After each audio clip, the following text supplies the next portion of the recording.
पहला क्वेश्चन, अमेरिकी अंतरिक्ष एजेंसी नासा ने अभी हाल ही में किस भारतीय अमेरिकी महिला को कार्यकारी प्रमुख नियुक्त किया है? तो देखिए, अमेरिका की जो स्पेस एजेंसी है नासा, इसके द्वारा भारतीय मूल की जो भव्या लाल है, इन्हें नासा का कार्यकारी प्रमुख नियुक्त किया गया है। तो यहाँ से केवल इनका नाम इम्पॉर्टेंट है। यदि हम बात करें नासा की, तो इसकी स्थापना हुई थी 1958 में। हेडक्वार्टर स्थित है वॉशिंगटन डीसी में। देखिए, नासा से रिलेटेड एक मोस्ट इंपॉर्टेंट फैक्ट है जो कि अभी हाल ही में चर्चे में रहा है। कुछ दिन पहले मैंने आप लोगों को बताया था कि हाल ही में नासा के द्वारा विश्व का सबसे ताकतवर रॉकेट लॉन्च किया जाएगा, जिसका नाम है SLS। SLS इसकी फुल फॉर्म बनती है स्पेस लॉन्च सिस्टम। अच्छा, सबसे पहले आप ये जान लीजिए कि नासा दुनिया का सबसे शक्तिशाली रॉकेट तो लॉन्च करने वाला है। ये रॉकेट क्या होता है, यदि आप केवल बेसिक समझेंगे इसका, तो एक ये ऐसा इंस्ट्रूमेंट है जिसमें फ्यूल भरा होता है और इसमें आग लगाने पर जो ऊपर का हिस्सा है, जो कि आप टॉप पर देख रहे हैं, टॉप में मौजूद जो पेलोड होता है, इसे स्पेस में यानी कि अंतरिक्ष में भेजा जाता है रॉकेट के माध्यम से।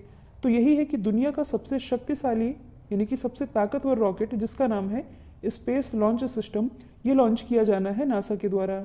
तो मैंने आप लोगों को ये भी बताया था कि कोई भी रॉकेट कितना शक्तिशाली है, इसका पता कैसे लगाया जाता है।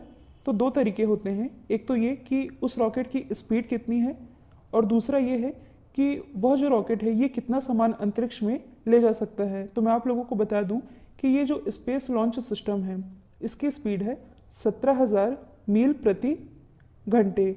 और कितना सामान ले जा सकता है, तो ये अपने साथ अंतरिक्ष में 24 टन सामान ले जा सकता है।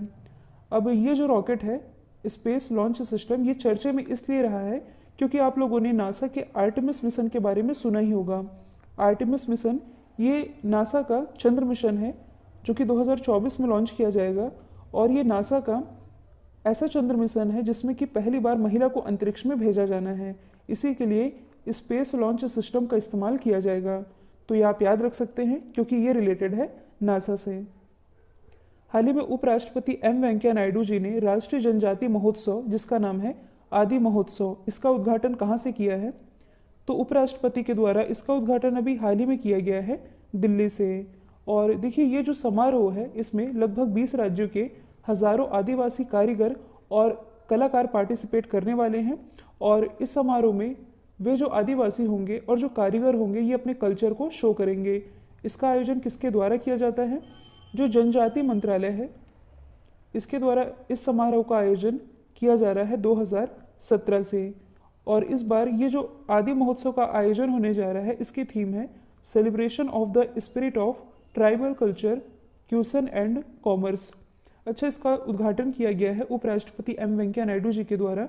तो देखिए, जो उपराष्ट्रपति होते हैं यानी कि वाइस प्रेसिडेंट, ये होते हैं राज्यसभा के पदेन सभापति। इसके अलावा यदि हम बात करें एम वेंकैया नायडू जी की, तो इन्हें कुछ समय पहले ही जब ये कोमोरोस की यात्रा पर गए थे, तब इन्हें कोमोरोस के highest civilian honour Order of Green Crescent से सम्मानित किया गया था। हाल ही में इन्होंने अपने कार्यकाल के 3 साल पूरे होने पर एक किताब लिखी है जिसका नाम है कनेक्टिंग, कम्युनिकेटिंग एंड चेंजिंग। अच्छा, इस फेस्टिवल का जो आयोजन है ये दिल्ली में किया गया है। तो दिल्ली भारत की राजधानी ये बना था 1912 में, लेकिन प्रस्तावित हुआ था 1911 में, जो कि यमुना नदी के किनारे बसा हुआ है। मुख्यमंत्री और राज्यपाल आप जानते ही हैं। और देखिए, ये एकमात्र ऐसा यूटी है जिसका स्वयं का उच्च न्यायालय है। इंडिया गेट के पास ही भारत का पहला वॉर मेमोरियल यानी कि युद्ध स्मारक भी स्थापित किया गया है। भारत का पहला प्लाज्मा बैंक ये दिल्ली में स्थापित किया गया। इसके अलावा वृक्षारोपण नीति लागू करने वाला पहला राज्य ये भी दिल्ली ही है। हाल ही में आयोजित पहली एशियाई ऑनलाइन शूटिंग चैंपियनशिप में किस देश ने पदक तालिका में टॉप किया है? तो इसमें टॉप पर रहा है अपना देश भारत। देखिए, जो कुवैत शूटिंग फेडरेशन है, इसके द्वारा पहले एशियाई ऑनलाइन शूटिंग चैंपियनशिप का आयोजन किया गया था, जिसमें कि जो अपना देश भारत है ये 11 पदक के साथ टॉप पर रहा है। इस 11 में से भारत ने 4 गोल्ड जीते हैं, 2 सिल्वर जीते हैं। इसके अलावा 5 ब्रॉन्ज मेडल यानी कि कांस्य पदक अपने नाम किए हैं। और इस प्रतियोगिता में, मतलब कि इस ऑनलाइन शूटिंग चैंपियनशिप में 22 देशों के 274 शूटर्स ने हिस्सा लिया था, जिसमें कि पदक तालिका में टॉप पर रहा है भारत। अगला क्वेश्चन है, हाल ही में देश का पहला कोरोना मुक्त केंद्र शासित प्रदेश ये कौन बना है? तो कोरोना मुक्त देश का पहला यूटी ये बन गया है अंडमान निकोबार। मतलब कि यहाँ कोविड मरीजों की संख्या शून्य घोषित होने के बाद इसके अलावा लास्ट 6 या 7 दिन से यहाँ कोई भी कोरोना का नया मामला सामने नहीं आया है, जिसके कारण इसे भी हाल ही में देश का पहला कोरोना मुक्त यूटी घोषित कर दिया गया है। तो सबसे पहले आप मैप में देख सकते हैं, आप लोगों ने देखा ही होगा, ये जो अंडमान निकोबार है ये इंडिया मैप में कुछ यहाँ स्थित है। ये है बंगाल की खाड़ी और यहाँ स्थित है अंडमान निकोबार। जियोग्राफी वाले पोर्शन को यदि आप देखेंगे तो ये देख रहे हैं आप नॉर्थ अंडमान, मिडिल अंडमान और लोअर अंडमान। अच्छा, अंडमान निकोबार की कैपिटल क्या है? तो इसकी कैपिटल है पोर्ट ब्लेयर। देखिए जो पोर्ट ब्लेयर है ये इसकी कैपिटल तो है ही, साथ ही अंडमान निकोबार का सबसे बड़ा शहर भी है। इसके अलावा ये जो आप देख रहे हैं लिटिल अंडमान और ये जो देख रहे हैं आप कार निकोबार। कई बार एग्जाम में पूछा गया है कि 10 डिग्री चैनल ये कहाँ स्थित है, तो ये इसी लिटिल अंडमान और कार निकोबार के बीच में स्थित है 10 डिग्री चैनल। इसके अलावा मैं आप लोगों को बता दूं कि इस अंडमान निकोबार में लगभग 350 द्वीप है, जिस पर 38 पर मानव रहते हैं। इसी द्वीप में भारत का एकमात्र सक्रिय ज्वालामुखी है जिसका नाम है बैरन द्वीप। कल जब मैंने आप लोगों को ज्वालामुखी के बारे में बताया था तब मैंने आप लोगों को ज्वालामुखी के 3 टाइप भी बताए थे, सुसुप्त ज्वालामुखी, शांत या मृत ज्वालामुखी और सक्रिय ज्वालामुखी। सक्रिय ज्वालामुखी क्या होता है? जिसमें विस्फोट बना रहता है, ये है सक्रिय ज्वालामुखी। तो भारत का एकमात्र सक्रिय ज्वालामुखी है बैरन द्वीप। इसके अलावा भारत का जो दक्षिणतम बिंदु है इसका नाम क्या है? इंदिरा पॉइंट। और ये कहाँ स्थित है? ये जो आप देख रहे हैं ग्रेट निकोबार, यही स्थित है भारत का दक्षिणतम पॉइंट। एक और चीज़ आप याद रखेंगे, ये जो आप देख रहे हैं दक्षिणी अंडमान, यानी कि ये जो आप देख रहे हैं लोअर अंडमान और ये जो है लिटिल अंडमान, मतलब कि दक्षिणी अंडमान और लघु अंडमान, इन दोनों के ही बीच में एक दर्रा है जिसका नाम है डंकन दर्रा। एग्जाम में पूछा गया क्वेश्चन है। इसके अलावा यदि आप करंट से रिलेट करेंगे तो कुछ समय पहले ही प्राइम मिनिस्टर नरेंद्र मोदी जी के द्वारा तमिलनाडु की जो राजधानी चेन्नई से अंडमान निकोबार की जो कैपिटल है पोर्ट ब्लेयर, यहाँ तक के लिए पानी के अंदर ऑप्टिकल फाइबर केबल लेन का उद्घाटन वीडियो कॉन्फ्रेंसिंग के माध्यम से किया गया। अब देखिए इस क्वेश्चन में बात की जा रही है भारत के पहले यूटी की, यानी कि केंद्र शासित प्रदेश की। तो अभी मैंने बताया है वृक्षारोपण नीति लागू करने वाला पहला केंद्र शासित प्रदेश है दिल्ली। जो पुदुचेरी है ये भी यूटी है। तो AAI यानी कि एयरपोर्ट अथॉरिटी ऑफ इंडिया के द्वारा 100% सौर ऊर्जा से संचालित भारत का जो पहला एयरपोर्ट है ये बन गया है पुदुचेरी एयरपोर्ट। इसके अलावा अंडमान निकोबार के बारे में हमने डिस्कस कर ही लिया है। यदि हम बात करें लक्षद्वीप की तो कुछ दिन पहले ही ये न्यूज़ आई थी कि जैविक खेती लागू करने वाला भारत का पहला यूटी ये बना है लक्षद्वीप। हालांकि यदि राज्यों की बात की जाए तो जैविक खेती लागू करने वाला भारत का पहला राज्य ये तो सिक्किम है, अब पहला यूटी बन गया है लक्षद्वीप। में ऑक्सफोर्ड ने किस शब्द को 2020 का हिंदी शब्द चुना है? मतलब कि ऑक्सफोर्ड के द्वारा Hindi word of the year 2020 ये किसे चुना गया है? तो ये चुना गया है आत्मनिर्भरता को। कहने का मतलब ये है कि अकॉर्डिंग टू ऑक्सफोर्ड 2020 में सबसे ज़्यादा सर्च किया जाने वाला शब्द, हिंदी शब्द ये बन गया है आत्मनिर्भरता। इसके अलावा इसी ऑक्सफोर्ड ने जो नारी शक्ति शब्द है इसे 2019 का Hindi word of the year चुना था, 2018 का।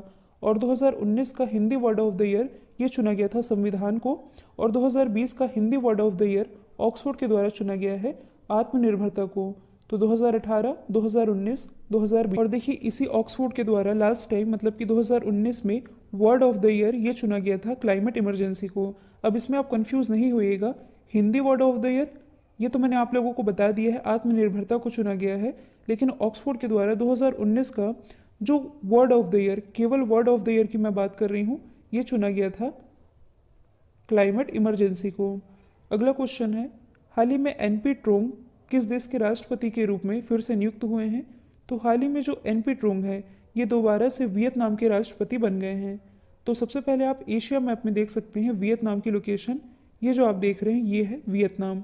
इसकी कैपिटल है हनोई, करेंसी है वियतनामी डोंग। इसके अलावा भारत और वियतनाम के बीच एक एक्सरसाइज होती है जिसका नाम है विम्बेक्स। अब देखिए यदि आप करंट से रिलेट करेंगे तो हाल ही में जो वियतनाम है इसने भारत से चावल खरीदना शुरू कर दिया है।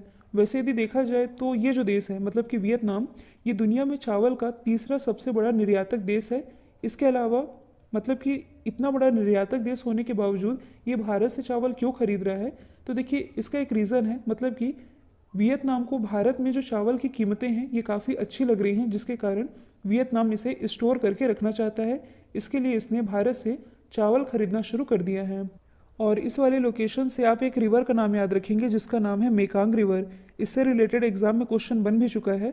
इस नदी का नाम दे देता है क्वेश्चन में, और ऑप्शन में ऐसा पूछा जाता है कि यह जो मेकांग रिवर है ये किस देश से नहीं गुजरती है। तो मैं आप लोगों को बता दूं कि ये जो मेकांग रिवर है ये तिब्बत के पठार से निकलती है, और ये चाइना, लाओस और यहाँ जो आप देख रहे हैं थाईलैंड, कंबोडिया, वियतनाम होते हुए ये कहाँ गिरता है? अंडमान सागर में। तो इसे भी आप याद रखेंगे। बजट 2021-22 में पुराने वाहनों को हटाने के लिए कौन सी पॉलिसी की घोषणा की गई है? तो देखिए, ये बजट से रिलेटेड इंपॉर्टेंट क्वेश्चन है जो कि आज हम एमसीक्यू के फॉर्मेट में डिस्कस कर रहे हैं। तो 2021-22 का ये जो बजट रहा है इसमें पुराने वाहनों को हटाने के लिए स्क्रैपिंग पॉलिसी की घोषणा की गई है। अब ये क्या है? तो देखिए, यदि आप लोगों को याद होगा तो कुछ दिन पहले मैंने आप लोगों को बताया था कि जो केंद्रीय मंत्री हैं नितिन गडकरी जी, इनके द्वारा भी हाल ही में ग्रीन टैक्स की घोषणा की गई है। अब ये ग्रीन टैक्स ये क्या है? तो मैंने आप लोगों को बताया भी था कि देखिए, जो ट्रांसपोर्ट व्हीकल होते हैं, मतलब कि जो यातायात के साधन होते हैं, ये जब 8 साल चल जाते हैं तब ये अपना मतलब कि इन्हें अपना फिटनेस सर्टिफिकेट बनवाना पड़ता है। फिटनेस सर्टिफिकेट बनवाने का मतलब है कि यदि ये गाड़ियाँ 8 साल से और ज़्यादा चलना चाहती हैं तब ये अपना फिटनेस सर्टिफिकेट बनवाएंगी, ये बताने के लिए कि हमारी जो गाड़ी है ये भी और आगे चलने की स्थिति में है और आगे चल सकती है। इसके कारण इन्हें फिटनेस सर्टिफिकेट बनवाना पड़ता है। तो जब ये गाड़ियाँ अपना फिटनेस सर्टिफिकेट बनवाने आएंगी तब इन्हें ग्रीन टैक्स के रूप में 10 से 15% टैक्स भरना होगा। मतलब कि एनवायरनमेंट के नाम पर यह चार्ज लिया जाएगा। तो ट्रांसपोर्ट व्हीकल के लिए ये तो रखा गया है 8 साल। जो पर्सनल व्हीकल है इसके लिए ये सीमा रखी गई है 15 साल। मतलब कि यदि आप 15 साल से ऊपर अपनी वाहन चलाना चाहते हैं तब आप लोगों को अपनी पर्सनल व्हीकल के लिए 15 साल के बाद इसका फिटनेस सर्टिफिकेट बनवाना होगा और ग्रीन टैक्स भरना होगा। तो ये तो आप समझ गए हैं ग्रीन टैक्स। यहाँ हम बात कर रहे हैं, देखिए ये जो स्क्रैपिंग पॉलिसी है इसके तहत वाहनों का फिटनेस टेस्ट होगा। फिटनेस टेस्ट मैंने बता दिया है, जिसमें कि जो पर्सनल व्हीकल है, पर्सनल व्हीकल मतलब कि 20 साल से पुराने वाहनों को फिटनेस टेस्ट कराना होगा। और जो कॉमर्शियल व्हीकल है इन्हें 15 साल से यानी कि 15 साल के बाद फिर से इनका फिटनेस सर्टिफिकेट करवाना होगा। तो ऐसे में हो सकता है कि जो भी अनफिट व्हीकल है उन्हें फेस आउट किया जाएगा। इससे होगा क्या? तो इससे एनवायरनमेंट यानी कि वातावरण साफ होगा, क्योंकि पुरानी गाड़ियाँ रोड में नहीं चलेंगी तो प्रदूषण भी कम करेंगी और मैन्युफैक्चरिंग भी बढ़ेगा। अब मैन्युफैक्चरिंग बढ़ेगा, मैं ये क्यों कह रही हूँ? क्योंकि देखिए, जब खटारा गाड़ियाँ रिटायर होंगी तभी तो लोग नई गाड़ियाँ खरीदेंगे, तो इससे कंपनियों में भी व्हीकल की डिमांड बढ़ेगी। तो ये आप याद रख सकते हैं। वेटलैंड संरक्षण और प्रबंधन के लिए भारत का पहला समर्पित केंद्र ये किस शहर में स्थापित किया गया है? तो ये स्थापित किया गया है तमिलनाडु की राजधानी चेन्नई में। अब इसे आप समझिएगा, वेटलैंड्स या इसे आप कह सकते हैं आर्द्र भूमि। तो इसी आर्द्र भूमियों के संरक्षण के लिए 1971 में एक कन्वेंशन हुआ था जिसे हम रामसर कन्वेंशन के नाम से जानते हैं। अब इसे रामसर कन्वेंशन ही क्यों कहा जाता है?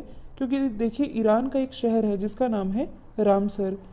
इसी ईरान के रामसर शहर में इस कन्वेंशन का आयोजन किया गया था, मतलब कि इस पर साइन किए गए थे, जिसमें कि आर्द्र भूमियों के संरक्षण की बात कही गई थी।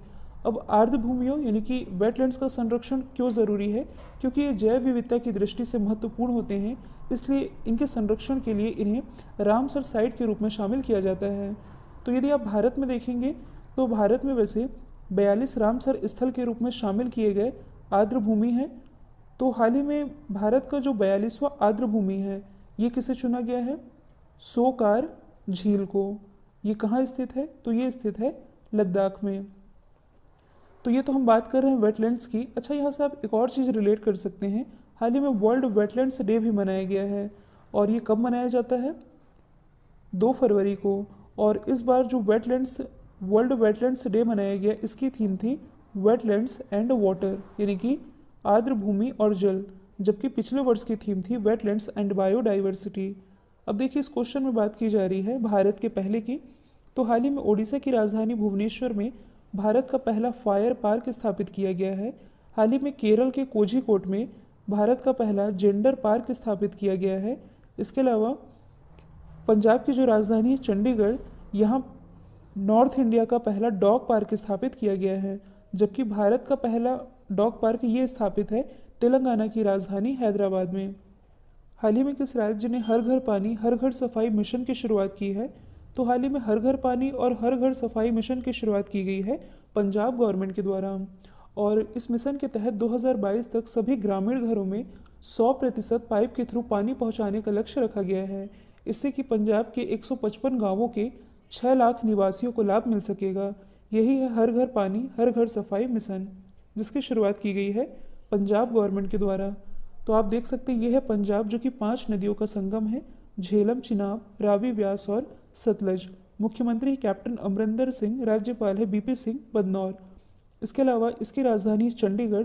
इसी चंडीगढ़ में अभी मैंने बताया है नॉर्थ इंडिया का पहला डॉग पार्क। और इसी चंडीगढ़ में स्थित है रॉक गार्डन, जो कि बनवाया गया था नेक चंद के द्वारा। प्रमुख फेस्टिवल है वैसाखी और गुरु पर्व। देखिए, जो कुत्तों का ब्लड बैंक है ये भी हाल ही में लुधियाना में स्थापित किया गया है। डॉग पार्क मैंने बता ही दिया। 3 कृषि कानून के विरोध में प्रस्ताव पारित करने वाला पहला राज्य है पंजाब। हाल ही में वर्ल्ड कैंसर डे ये कब मनाया गया है? तो हाल ही में ये जो वर्ल्ड कैंसर डे है ये मनाया गया है 4 फरवरी को। तो कैंसर से होने वाले कारणों के प्रति लोगों को अवेयर करने के लिए, मतलब कि जागरूक करने के लिए वर्ल्ड कैंसर डे मनाया जाता है 4 फरवरी को। और इस बार जो वर्ल्ड कैंसर डे मनाया गया इसकी थीम थी I am and I will, मतलब कि मैं हूँ और मैं रहूँगा। अब आप लोग ये सोच रहे होंगे कि यही थीम तो लास्ट ईयर भी थी। तो मैं आप लोगों को बता दूं कि वर्ल्ड कैंसर डे की ये जो थीम है ये 3 साल के लिए फिक्स कर दी गई है। 2019 में भी यही थी, 2020 में भी यही थी और इसलिए 2021 में भी यही है। अगले साल हो सकता है ये थीम चेंज कर दी जाए।